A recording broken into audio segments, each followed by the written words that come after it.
Hi, I'm Romina Percy and welcome back to Earth from Space.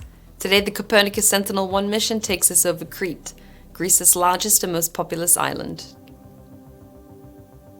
The two identical Copernicus Sentinel-1 satellites carry radar instruments which can see through clouds and rain, and in the dark, to image Earth's surface below. The sea's surface reflects the radar signal away from the satellite, making water appear dark in the image, while cities on the island are visible in white, owing to the strong reflection of the radar signal.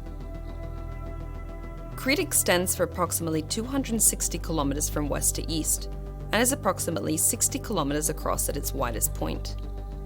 Crete is known for its rugged terrain, and is dominated by a high mountain range crossing from west to east.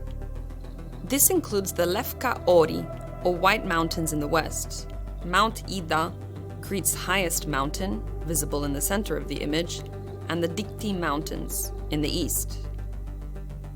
Crete's capital and largest city of the island, Heraklion, is located along the northern coastline. Several other smaller islands are dotted around the image, including Gavdos, Krisi, and Dia. Unbeknown to many, the island of Crete plays an important role in the Copernicus satellite altimetry constellation and on an international stage. Satellite altimetry data have to be continuously monitored at ESA's permanent facility for altimetry calibration, where different techniques have pioneered the use of transponded. These are linked to international metrology standards to provide the best measurements to validate satellite altimeters in space soon after launch. This network has been operating for around 2 decades, with the main calibration validation station located on the island of Gavdos, and a dedicated transponder site in the Cretan Mountains.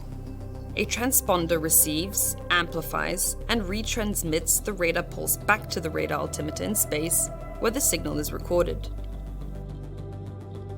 Western Crete was identified as a unique location for the intercomparison of satellite altimeters, owing to its unique positioning of the Copernicus Sentinel-3 and Sentinel-6 orbit crossing points.